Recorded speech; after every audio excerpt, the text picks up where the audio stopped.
Picture this.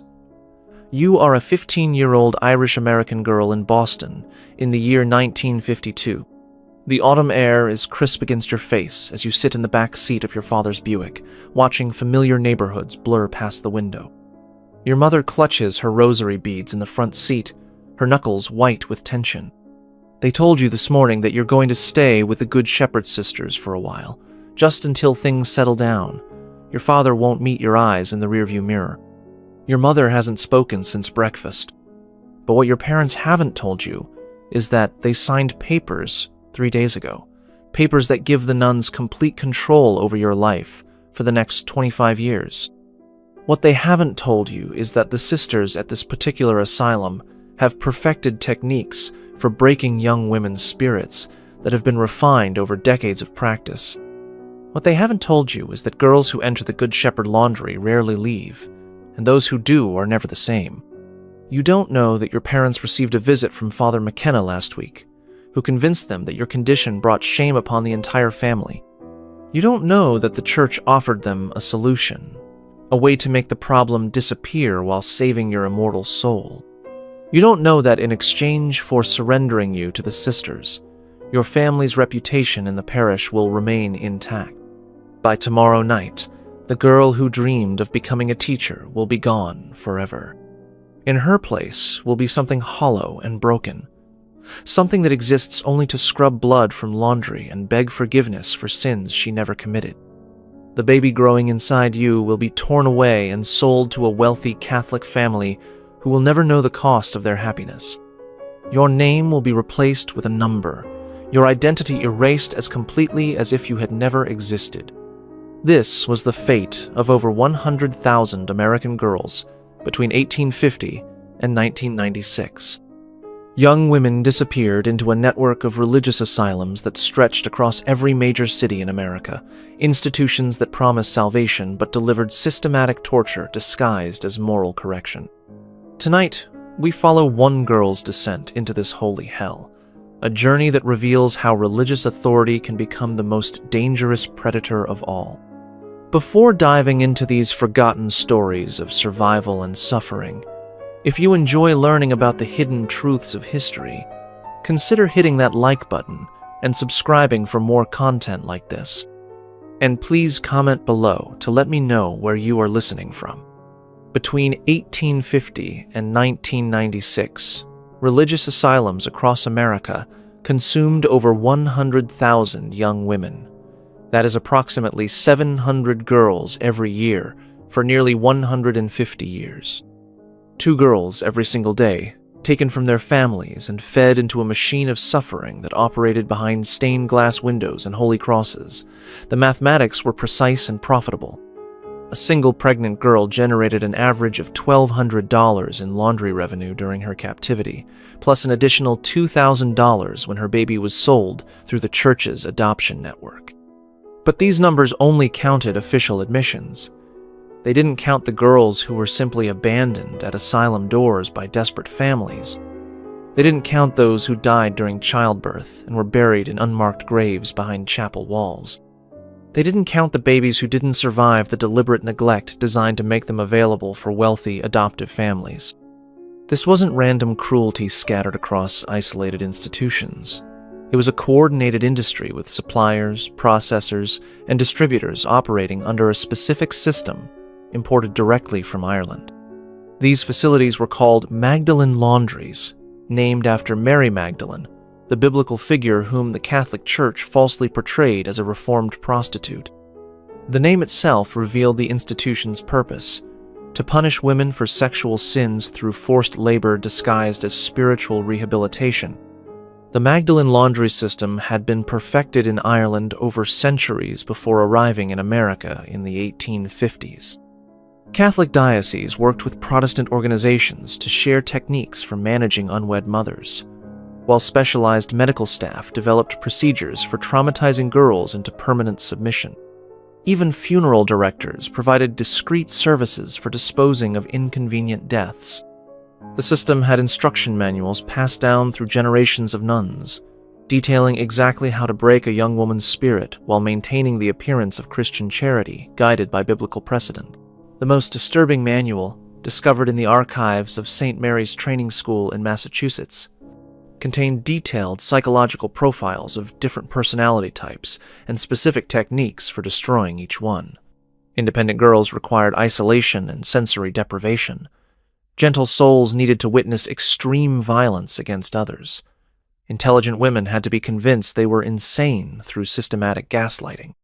The manual included charts tracking the average time required to achieve complete compliance: 17 days for most girls, 43 days for the strongest personalities. The selection process had been refined over generations of practice. Asylum operators preferred girls between 14 and 18, old enough to work effectively, but young enough to be completely rebuilt psychologically. They wanted pregnant girls from Catholic families who valued reputation over their daughter's welfare. They especially sought girls from working-class backgrounds whose families lacked the social connections to investigate their daughter's treatment or demand their return. Mary Catherine Sullivan met their requirements perfectly. 15 years old, pregnant by her 18-year-old boyfriend, and from a family whose Irish heritage made them desperate to prove their respectability in Protestant-dominated Boston. When Father McKenna approached her parents with the Good Shepherd Magdalene laundry solution, they signed the commitment papers within an hour.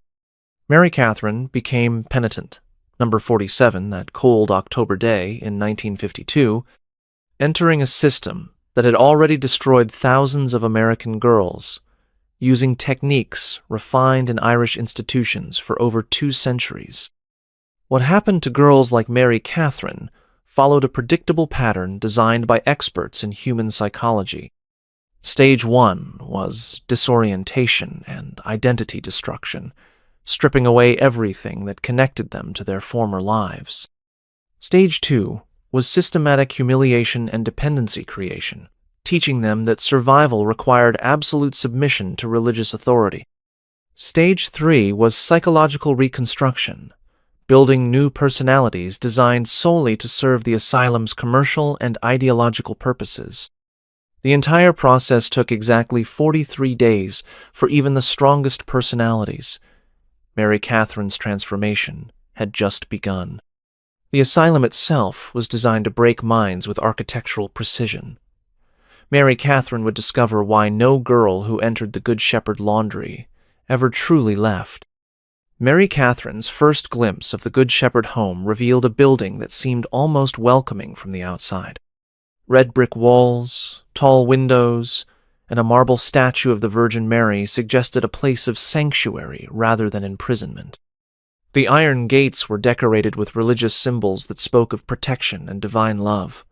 Even the sign by the entrance promised hope for the lost and salvation for the fallen.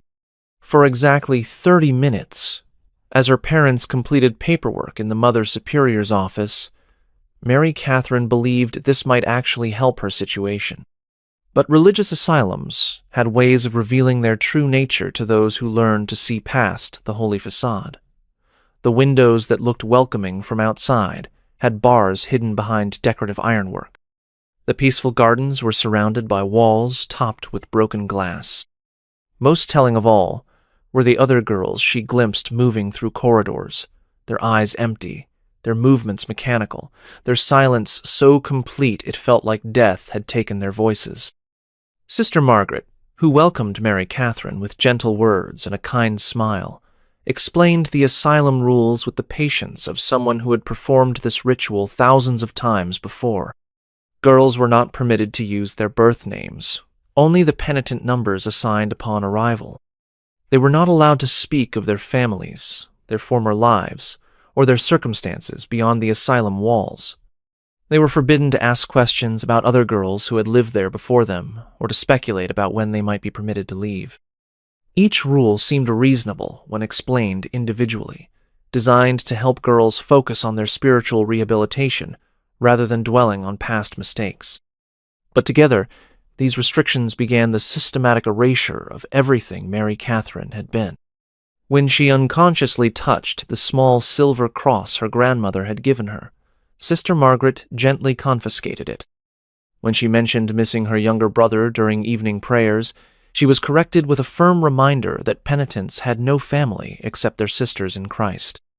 On her 7th day, they replaced her clothes with a rough, gray dress, identical to those worn by every other girl in the asylum. The fabric was deliberately uncomfortable, designed to remind her constantly of her fallen state. On her 14th day, Sister Margaret showed her a letter allegedly from her parents, explaining that they could no longer accept her back into their home due to the shame she had brought upon the family. The letter was carefully crafted to destroy hope while appearing genuinely parental in its disappointment and rejection. On her 21st day, Mary Catherine was taken to the asylum's portrait gallery, where photographs of former penitents lined the walls. Sister Margaret explained that these were success stories, girls who had found redemption through hard work and spiritual discipline. What she didn't mention was that these photographs showed the hollow, broken expressions of young women who had been systematically destroyed and rebuilt as perfect servants. Mary Catherine saw her own future in their empty eyes and understood with growing horror that she was becoming something she didn't recognize. The kindnesses became more precious than gold in this environment of constant psychological pressure. A gentle word from Sister Margaret could reduce Mary Catherine to tears of gratitude. An extra piece of bread at dinner felt like proof of divine favor. A moment of human warmth from any staff member created desperate hope that perhaps she was earning her way back to grace. These tiny mercies were carefully calculated and strategically distributed, creating an addiction to approval that was more powerful than any physical restraint. Mary Catherine began to crave the moments when the sisters smiled at her, desperate for any sign that she was pleasing them enough to eventually earn release. She found herself working harder in the laundry, praying more fervently during chapel services, and adopting the submissive posture that marked girls who had learned their place in the asylum hierarchy. Without realizing it, she was becoming psychologically dependent on the very people who were systematically destroying her sense of self. The work in the commercial Magdalen laundry was brutal by design, intended not just to generate revenue, but to serve as constant penance for the sin of being sexually active outside marriage. Mary Catherine spent 14 hours each day in steaming, chemical-filled rooms, scrubbing blood and waste from hospital linens and hotel sheets, while being told that this back-breaking labor was purifying her corrupted soul. The heat was deliberately excessive, the chemicals deliberately harsh, the quotas deliberately impossible to meet without sacrificing safety and health. The religious symbolism was inescapable fallen women, literally washing the filth of the world while their own stains, according to the nuns, could never be cleansed. But the psychological torture was far more sophisticated than simple overwork. Mary Catherine was required to attend when new girls arrived at the asylum, watching the same process that had broken her being applied to fresh victims. She saw her own journey, reflected in their terrified faces, and understood with crystalline clarity that she was no longer the girl who had once dreamed of becoming a teacher. She had become something else entirely, something complicit in the machine that was now consuming others just as it had consumed her. During these orientation sessions, Mary Catherine was expected to demonstrate proper penitent behavior for the newcomers, showing them how to move with downcast eyes, how to speak only when permission was granted, how to accept correction with grateful humility. Each time she performed this role, another piece of her original personality died, replaced by the hollow compliance that the asylum demanded from its broken inmates. The most devastating realization came during her 35th day, when Mary Catherine found herself genuinely grateful for Sister Margaret's attention during a particularly brutal laundry shift. As the sister corrected her technique for removing bloodstains from surgical linens, Mary Catherine felt a warmth in her chest that she recognized as love. She loved the woman who had destroyed everything she once was. She craved approval from the institution that had made her a slave. The recognition of her own psychological capture was almost too painful to bear.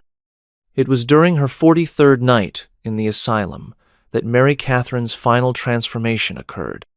Sister Margaret summoned her for what was called a special examination, a medical procedure that would determine her readiness for the next phase of her rehabilitation. As Mary Catherine walked through corridors she now knew by heart, following the nun who had systematically destroyed her sense of self, something inside her mind simply stopped fighting. The girl who had once helped her grandmother bake Irish soda bread did not enter that examination room. Someone else wearing her face did, someone who existed only to please the religious authorities who had convinced her that her suffering was both deserved and divinely ordained. The transformation was complete. Mary Catherine Sullivan had died without ever leaving the building, replaced by penitent number 47, a perfectly compliant servant of the Good Shepherd system. What followed was beyond anything Mary Catherine had imagined possible, not because it was more physically brutal than the previous weeks, but because it was so precisely calibrated to destroy her remaining psychological resistance. The examination was conducted with clinical efficiency by asylum staff who had refined their techniques through decades of practice. This wasn't passion or religious fervor. This was systematic psychological demolition applied with the precision of a science. Every aspect of the procedure had been designed to reinforce Mary Catherine's complete powerlessness while maintaining the fiction that this was medical care provided for her spiritual benefit. The sisters spoke in gentle, loving tones while conducting examinations that were designed to humiliate and traumatize. They quoted scripture while performing procedures that violated every principle of human dignity. Most insidiously, they required Mary Catherine to thank them for their care, to express gratitude for treatment that was destroying her ability to trust her own perceptions of reality. When Mary Catherine emerged from that examination room 3 hours later, the asylum staff congratulated her on her spiritual progress. She had passed the final test of submission, they explained, proving that she was ready to serve in the ways that only the most successfully rehabilitated penitents were permitted to serve. The girl who had once carved wooden birds with her grandfather's whittling knife was gone forever, replaced by something that existed solely to generate profit for the religious corporation that had purchased her life. The asylum still operates today, though under a different name and with more carefully crafted public relations materials. The Good Shepherd Home has become the Good Shepherd Services, a non-profit organization that receives millions in government funding while maintaining many of the same practices that destroyed girls like Mary Catherine. Wealthy families still pay premium prices for babies acquired through the organization's adoption services. Young women in crisis still disappear into residential programs where psychological manipulation techniques refined over decades continue to operate under the guise of therapeutic intervention. The same appetites that consumed Mary Catherine exist today, hidden behind professional licenses and charitable tax exemptions. The same systems that protected her tormentors protect modern institutions that profit from vulnerable young women's desperation. The same willingness to trust religious authority that allowed her family to surrender their daughter continues to enable systematic abuse, disguised as moral correction and spiritual healing. Right now, as you listen to this, teenage girls are walking into facilities operated by organizations with direct historical connections to the asylum system that destroyed Mary Catherine. They carry the same hopes she carried, the same trust that adults claiming religious authority will protect rather than exploit them. Their identities will be systematically erased using techniques refined through generations of institutional practice. Their babies will be transferred to wealthy families through adoption networks that operate with minimal oversight, and their voices will be silenced through psychological conditioning that convinces them their suffering serves a higher purpose. Mary Catherine Sullivan was not a statistic in the asylum system's records. She was a 15-year-old girl who loved reading mystery novels and dreamed of traveling to Ireland to see the village where her grandmother was born. She collected pressed flowers in a small journal and wrote poetry that made her teachers believe she had genuine talent. She deserved protection, love, and the chance to become the woman she might have been if religious authority had not been weaponized against her innocence and vulnerability. We remember her not as a historical curiosity about past institutional failures, but as a human being whose story continues today in forms we recognize but prefer not to examine too closely. The asylum where Mary Catherine died spiritually was one of over 200 similar institutions operating across America during the 20th century. These facilities destroyed an estimated 100,000 young women while claiming to save their souls, creating an industry of suffering that generated enormous profits for religious organizations while maintaining public reputations for charitable service. Tonight, somewhere in America, a teenage girl is signing papers that will transfer custody of her unborn child to an adoption agency with historical connections to the asylum system. Somewhere else, parents are committing their pregnant daughter to a residential facility that promises moral rehabilitation through intensive spiritual counseling. In both cases, the same fundamental dynamic that destroyed Mary Catherine continues to operate, hidden behind updated language and modern therapeutic frameworks, but serving the same institutional interests that profited from her suffering 70 years ago.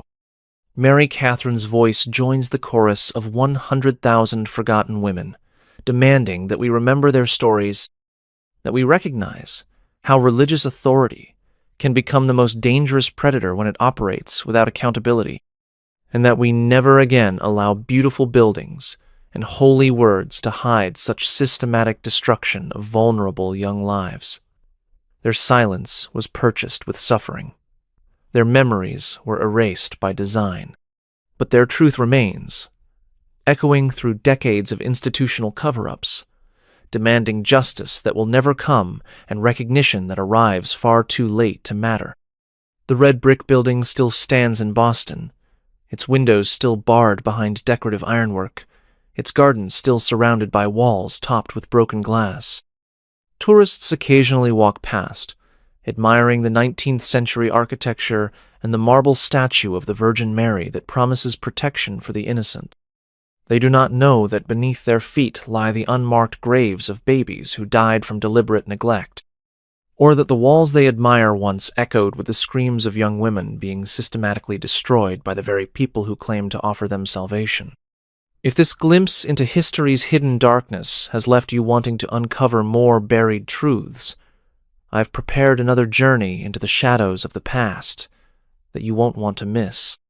Click on the video appearing on your screen now to discover another shocking chapter that history tried to erase, and if you found this exploration as compelling as I did, hit that subscribe button so we can continue peeling back the layers of history together.